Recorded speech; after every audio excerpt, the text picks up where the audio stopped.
And I was going to go back and look at chapter 2 again at the image in Daniel's dream. I want to study on that a little bit more before we go back to that. So we're going to start with chapter 3 tonight. And there's a lot to talk about in chapter 3, so I don't believe we'll finish the chapter tonight.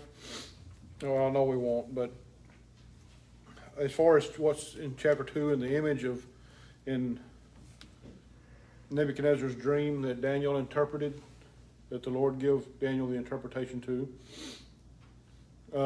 there's a lot to look at on that. A lot of things concerning the book of Revelation, a lot of things concerning world history, and I want to look at that even deeper. And the more I studied on it, the more I saw I want to spend some time in that, and we'll come back to that. And hopefully next week. I don't want to wait too long because we'll forget about it. But hopefully, Lord willing, next week we will come back to chapter 2 and look at that image and what the different levels of the image represent, or who they represent, and the stone that was carved out that destroyed the image. We'll look at that, and a lot of that, like I said, is going to tie into our study we had in Revelation. So I want to get all that in order, and let's look at that deeper. Now, in Daniel chapter 3, in the beginning part of it, well, it all concerns what we refer to as the fiery furnace story of Meshach, Shadrach, and Abednego, which is actually their Chaldean names. It's not their Jewish names. For sake of argument, and because that's what they're referred to by the Chaldean names in this chapter, we will stick with that. I'm not going to go back some. We'll try to correct the translation here and use their Jewish names. But I believe Daniel, for reasons known only to God, and God gave Daniel the reasons, I believe, to use their Chaldean names in this chapter instead of their Jewish names. So we're going to stick with what the Scripture says and not what some man thinks. We're not, like I said, we're not going to get through the whole story tonight. I don't think. We'll see. But let's start. Well, kind of go back in chapter 2 at the end of the chapter, and start with verse 48. Then the king made Daniel a great man and gave him many great gifts, and made him ruler over the province of Babylon and chief of the governors over all the wise men of Babylon. This was after Daniel interpreted the dream. And remember, he did more than just interpret it. He told the king what the dream was. The king, couldn't remember what it was. Then Daniel requested of the king, and he set Shadrach, Meshach, and Abednego over the affairs of the province of Babylon. But Daniel sat in the gate of the king. So Daniel was actually part of the king's court. He was a ruler in the king's court. These other three young men Daniel set them, not the king, but Daniel, but it was by the permission of the king, set them over the affairs of the province of Babylon. So all four of these young men are now very prominent citizens in leadership in the kingdom of Babylon. And you notice in Babylon, not Chaldea, but in Babylon, in the capital city. So they're not, they're much higher than anyone in the kingdom. They're in the capital city itself, and in the province, it says, of Babylon. Now, on to chapter 3, Nebuchadnezzar the king made an image of gold, whose height was 60 cubits, and the breadth thereof 6 cubits. He set it up in the plain of Dura, in the province of Babylon. This is set up, this image, statue, if you will, and he says it's made of gold. Now, we think about where Babylon is located, where it would have been located back then, where it's at today in Iraq. And Iraq, yeah, they've got, and especially in the days of Saddam Hussein, they were filthy rich with oil. We know that. You don't commonly think of gold being in that part of the world. But remember, Nebuchadnezzar, the king, was the world leader, if you will, in that day. He had conquered the known world in that part of the world anyway. He was the greatest of the great, of the kings in that day. And so one of the things, if you remember, even in Jerusalem, they brought back to Babylon all the precious things that were made out of precious metals, gold, silver, whatever, from the temple in Jerusalem, from the king's palaces in Jerusalem. Remember, Solomon had amassed a great wealth, and even though some of his descendants had squandered much of it, they had regained a lot of it off and on over time. So there was still a great wealth there in Jerusalem, plus what the people had in Jerusalem. It was a wealthy trade city. And then you got to think, well, it's not just Jerusalem. There's other places he conquered. All the cities around Israel, or all the countries, nations around Israel, all of Egypt. Remember, he conquered Egypt eventually. There were other places where gold was in abundance. And so they had this wealth. And so they melted gold down and made this statue. The height was 60 cubits, and the breadth thereof 6 cubits. He set it up in the plain of Dura, in the province of Babylon. Where did Shadrach, Meshach, and Abednego, where were they over the affairs of? The province of Babylon. He set it up in their province, where they were the rulers, where they were the governors of. Did he do it on purpose to poke their God in the eye? Possibly. But remember, Nebuchadnezzar was not, or at least at this time, as far as we know, was not a saved man. He was steeped in paganism and in self-worship. You know, they worshiped the king in their day.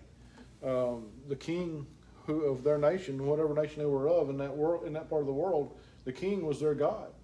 The Egyptians thought the same of the pharaohs. The pharaohs were their god.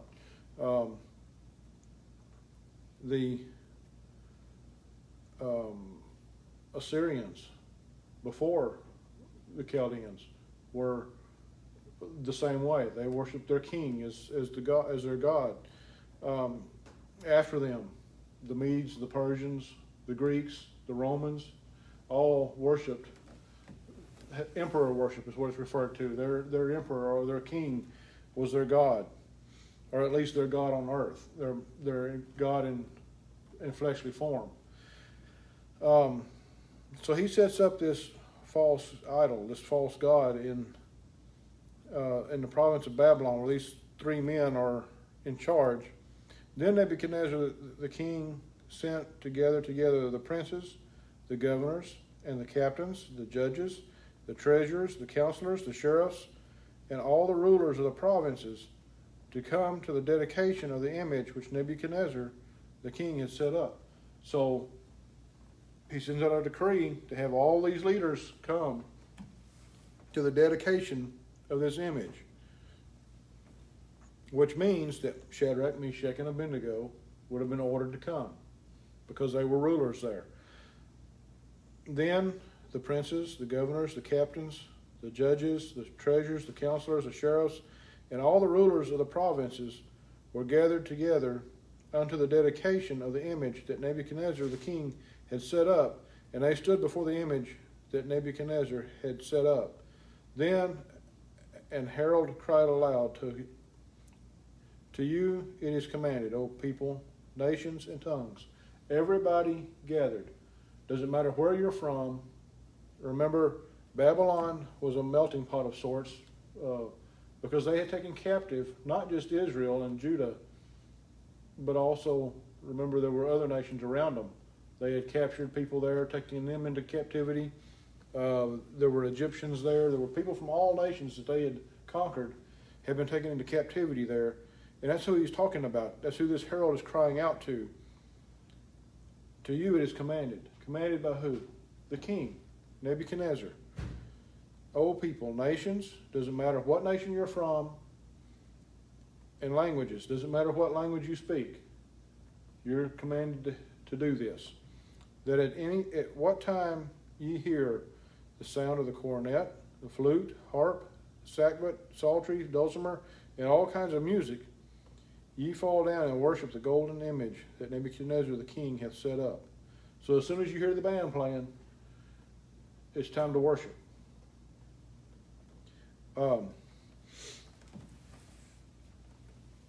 Ye fall down and worship the golden image. Doesn't matter who your God is, you're going to do this. Now, other than the people of Israel, and when I say Israel, I'm going to refer to Israel as Israel and Judah combined, God's people. Other than them, the others who would have been there were pagan worshipers anyway. They wouldn't have cared. They would have followed anything, any false god that you threw out there, they would have followed. It didn't matter to them. And remember, the people of Israel had been following false gods also. So, as we'll see here in a moment, other than these three men, no one else is mentioned as far as going against the word of the king, the command of the king. Now, some will say, well, what about Daniel? Where was he at? Well, remember, Daniel was not in the province of Babylon. He was in the city itself. This is in the plain of Dura. This is out in the country, in other words.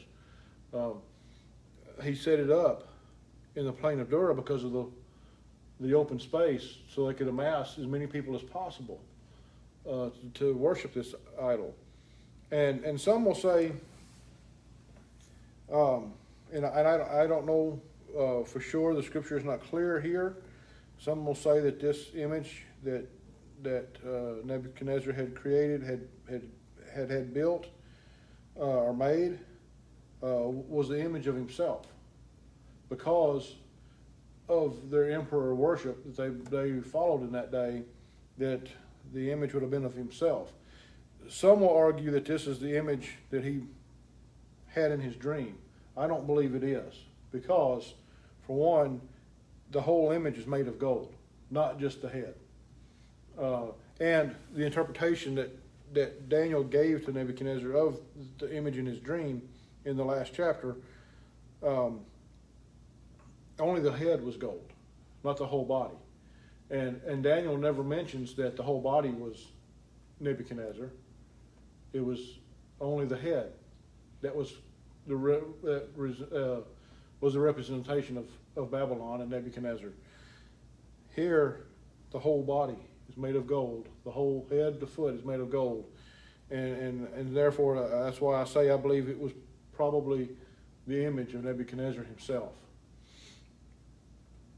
Now back in verse 6. And whoso falleth not down and worshipeth shall the same hour be cast into the midst of a burning fiery furnace. No trial given.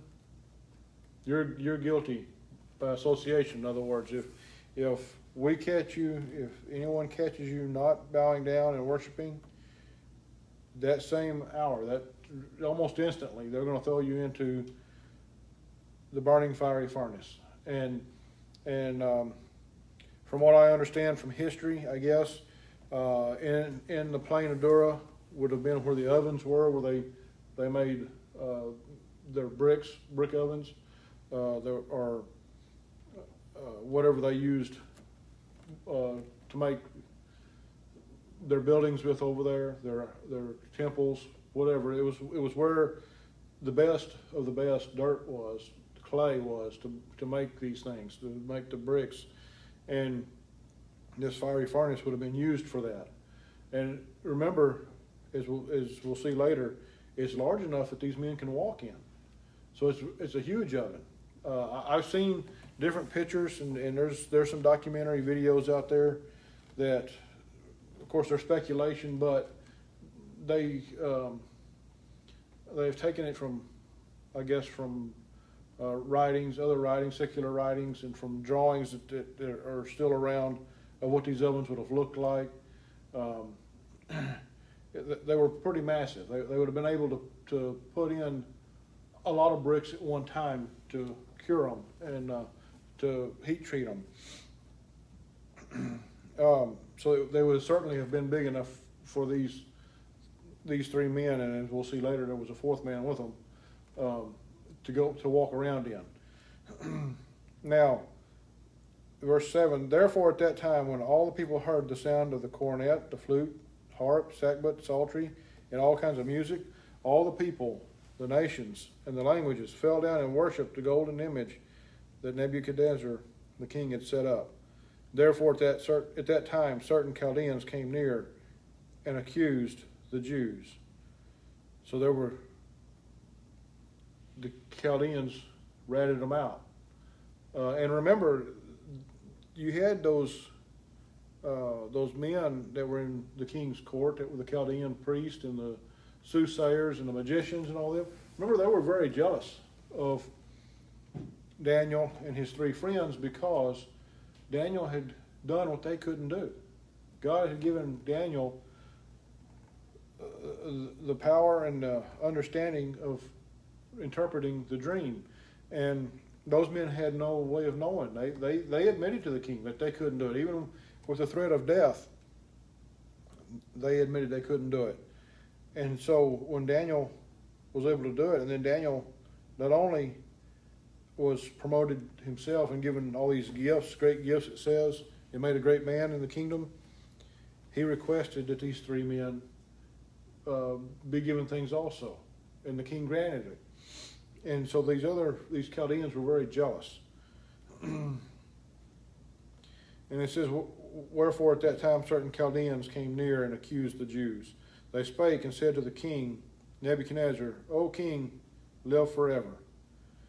Thou, O king, hast made a decree that every man that shall hear the sound of the cornet, the flute, the harp, sackbut, psaltery, dulcimer, and all kinds of music shall fall down and worship the golden image. And whoso falleth not down and worshipeth, that he should be cast into the midst of a burning fiery furnace. There are certain Jews whom thou hast set over the affairs of the province of Babylon, Shadrach, Meshach, and Abednego. These men, and like I said, remember, these three men are the only ones named. These are the only ones they have a complaint with. Were there other Jews that didn't bow down? He doesn't tell us if there were. It was only these three. Now, were all the Jews in captivity on the scene here? I have no idea knowing. He doesn't really tell us. I don't think so, because not all of them lived in the province of Babylon. It was only these. Remember, Ezekiel's not mentioned here, and Ezekiel was in Babylon by this time, or in Chaldean by this time, but they were in a different province. They were by the river Chebar, remember, if you remember from our studies in Ezekiel. So this is just those in the province of Babylon. This decree has not gone out to anybody else but them. So there are certain Jews whom thou hast set over the affairs of the province of Babylon, Meshach, Shadrach, and Abednego. These men, O king, have not regarded thee. They serve not thy gods, nor worship the golden image which thou hast set up. Now, notice first they say they serve not thy gods. It's not just the golden image that they're not worshiping. They're not worshiping all the other false gods that are in Babylon. The ones that the king worships. And they're worshiping only the God of Israel. Now, the king being who he is, Nebuchadnezzar, you got to think that he knows that these Jews, Daniel and the other three men, are very dedicated to their God, very faithful to their God. You got to expect, at least in the beginning, there's going to be some rebellion, and that time has passed. That was part of, remember, the 3 years of training these men went through to become part of the court of the king.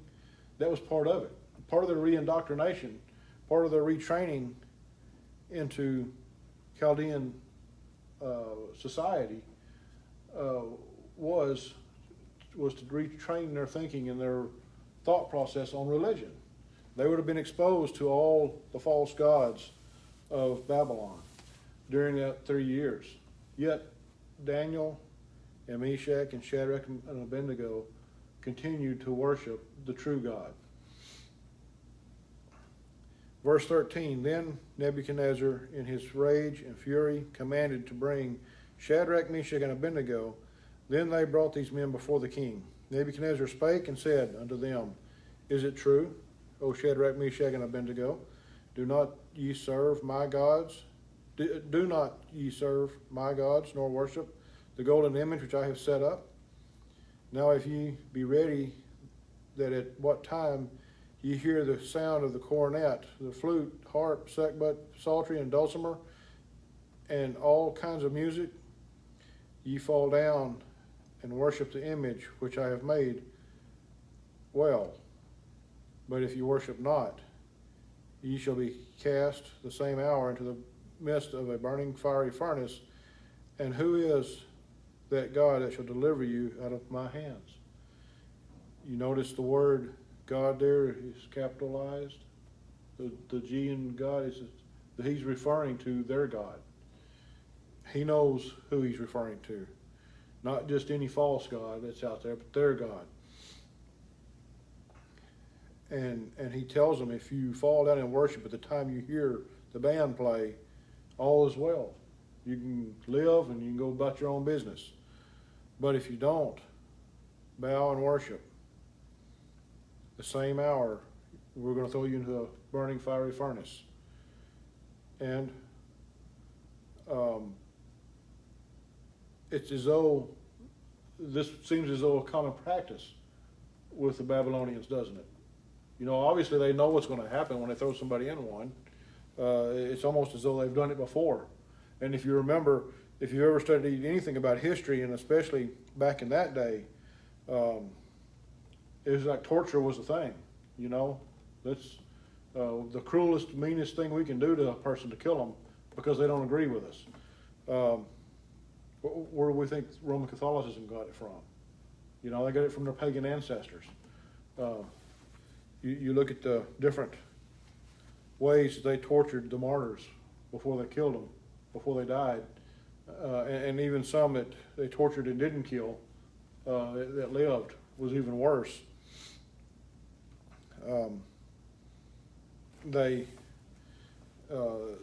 These Babylonians, these Chaldeans, knew what would happen when you threw somebody into a fiery furnace. They knew what to expect.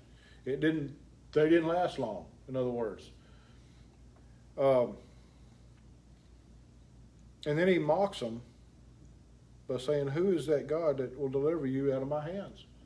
Your God's not, who can bring you out of this? And remember, if they've tortured others, they know that their false gods couldn't save them. He knew from experience that no one escapes the fiery furnace. Shadrach, Meshach, and Abednego answered and said to the king, O Nebuchadnezzar, we are not careful to answer thee in this matter. They've thought this out very well. Remember, these men are very intelligent. That's why they've been chosen to be where they are. If it be so, our God, whom we serve, is able to deliver us from the burning fiery furnace, and he will deliver us out of thy hand, O king. God hasn't promised to save us through out of persecution, has he? He does at times, and that's what these men are saying. You know, if it's God's will, he'll save us from this burning fiery furnace. If it's not, then so be it. But if not, be it known unto thee, O king, that we will not serve thy gods, nor worship the golden image which thou hast set up. It doesn't matter if he saves us or not. We're still not going to worship these false gods or worship this golden image. We're going to follow God, the true God. Then was Nebuchadnezzar full of fury. He was just infuriated him, and the form of his visage was changed against Shadrach, Meshach, and Abednego. Therefore he spake and commanded that they should heat the furnace 17 times more than it was wont to be heated. So they poured on the coal on the furnace. They heated it 7 times more than normal. And you see his visage was changed against these 3 men. Why? Well, remember, he had a love for Daniel, and because of him interpreting his dream for him. And similarly to these 3 men, because these 4 Jews were near and dear to the king up until this point. And he commanded the most mighty men that were in his army to bind Shadrach, Meshach, and Abednego and to cast them into the burning fiery furnace. Now, why would you send your best men? Well, for one, he wanted to be sure it got done. But the thing that doesn't make any sense, you know, by your men having to get so close to the furnace to throw them in, they're probably going to die too because of the heat. And that's what happens. Then these men were bound in their coats, their hosen, and their hats, and their other garments, and were cast into the midst of the burning fiery furnace. Another thing to go along with the torture was, you know, it would throw these people in there fully clothed, and their clothing would catch fire first, and essentially would be what would start the body on fire, basically. And in their day, it's not like today. They wouldn't have had polyester. You know, if you set a polyester shirt on fire, it's going to melt, and that would be probably even worse than the cotton or wool that they would have had, because then it would melt to you. But they left them fully clothed. Therefore, because the king's commandment was urgent, and the furnace exceeding hot, the flame of the fire slew those men that took up Shadrach, Meshach, and Abednego. See, why would you send your best soldiers in there to do that? You know they're going to die too. That's how enraged he was. He wasn't thinking rationally. He wasn't really thinking at all, other than to satisfy his anger. And these 3 men, Shadrach, Meshach, and Abednego, fell down bound into the midst of the burning fiery furnace. Then Nebuchadnezzar the king was astonished, and rose up in haste, and spake, and said unto his counselors, Did not we cast 3 men bound into the midst of the fire? They answered and said unto the king, True, O king. He answered and said, Lo, I see 4 men, loose, walking in the midst of the fire, and they have no hurt, and the form of the 4th is like the Son of God. You notice Nebuchadnezzar is the only one that saw that. His counselors didn't. They were all there watching. Nebuchadnezzar had to bring it to their attention that there was a 4th man there with them. And at the 4th man, how would Nebuchadnezzar know what the Son of God looks like? God had to reveal that to him, didn't he? He didn't, as far as we know. I mean, I'm sure there were, especially with the things they had brought back from the temple, and there are some that say that, even the copies of or maybe even the original text that would have been at the temple would have been brought back, and Nebuchadnezzar may have read those documents, may have read the scriptures. Who knows? We don't know, but that's very possible. But just by reading the scriptures, we all know people who read the scriptures and don't know what the Son of God looks like. And I'm speaking spiritually here. There's people that are not saved, lost people. They can read through the scriptures over and over and never see the Son of God in the scripture. Nebuchadnezzar here calls him by name, the Son of God. He said the fourth one is like the Son of God. I'm not saying that Nebuchadnezzar is saved here, okay? Don't misunderstand me. But God has revealed this to him, that's who this is. And like I said, it is though his counselors, those there with him, don't see it. Then Nebuchadnezzar came near to the mouth of the burning fiery furnace and spake and said, Shadrach, Meshach, and Abednego, ye servants of the Most High God. He recognizes that their God is the high God. He is more powerful, much more powerful than any God that he's ever seen, that he's ever even heard of. Come forth and come hither. Then Shadrach, Meshach, and Abednego came forth of the midst of the fire. And the princes, governors, and captains, and the king's counselors, being gathered together, saw these men, upon whose bodies the fire had no power, nor was an hair of their head singed, neither were their coats changed, nor the smell of fire had passed on them.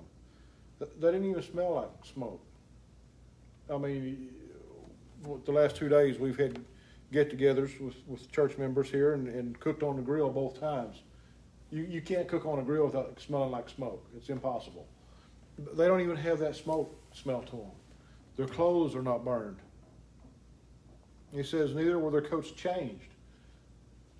None of their clothing, their hair, nothing is singed or burned or even smells like fire. It's like they never went there.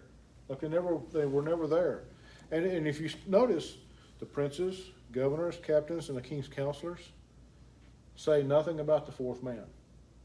They still don't see it. Only Nebuchadnezzar. Then Nebuchadnezzar spake and said, Blessed be the God of Shadrach, Meshach, and Abednego, who hath sent his angel and delivered his servants that trusted in him, and have changed the king's word, and yielded their bodies that they might not serve nor worship any God except their own God. The king makes a new decree here. He changes his mind. Those who worship the true God don't have to worship the idol anymore. Now, let me rephrase that. Shadrach, Meshach, and Abednego. He doesn't mention the other people of Israel, the other captives. These three men, because they stood against the king and because they made a stand and showed their faith and were witnesses for God, the king changes his decree, and now they are told that they don't have to serve any God except for their God.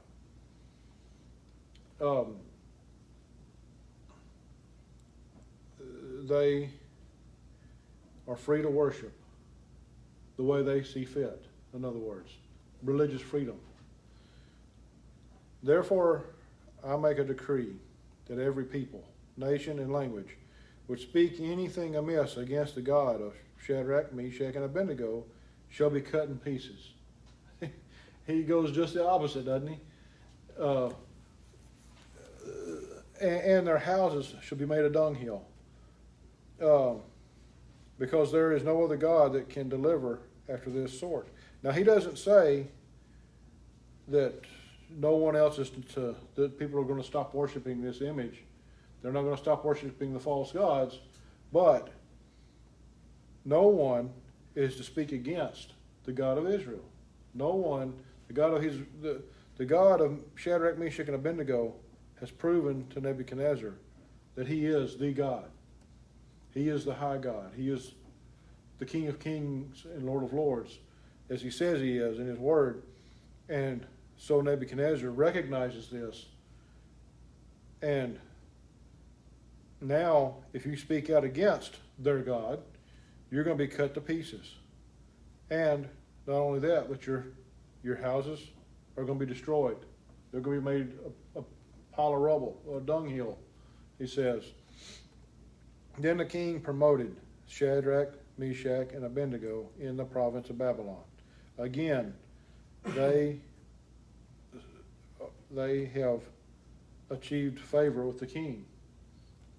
But it's all because of the Lord, what the Lord has done, not on them. You recognize here, even in the story with in chapter 2, and like I said, Lord willing, we'll get back to that next week. But remember, back in chapter 2, it was because God came to Daniel and showed him the dream, and then showed him the interpretation of the dream. And then it was God who led Daniel to request that these three men be promoted, and they were by the king as a favor to Daniel. And now, even after they've disobeyed the king's direct orders, because the king has seen the Son of God there in the furnace with them, and because he recognizes that their God is much more than any God in the world, now they are promoted again to even higher office in the province of Babylon again. He doesn't, you would think, well, I'll just move them to another province somewhere else in the kingdom and they'll be forgotten about. Well, no, he keeps them in Babylon. Why? Well, we'll see later on in our study, but I believe it's because Nebuchadnezzar is seeking, he's seeking the graces of God for his kingdom. Because even though he's still steeped in paganism and in false god worship and the people worshiping him as the king, he does recognize that their God is greater than any other God, and that their God is real. He's not like the false gods that they have known, that, the God of, the different gods that they worship, the God of the sun and the God of the moon, the God of the weather, were never perfect. And they saw those things. They saw that when they did their rain dance or whatever they did, and it didn't rain, their God failed. But they didn't give up on them. They did it again. Sometimes it happened, sometimes it didn't. It was a hit or miss thing. But the God of Israel, the God of Shadrach, Meshach, and Abednego, did exactly what he promised. And he did things that Nebuchadnezzar never dreamed could happen.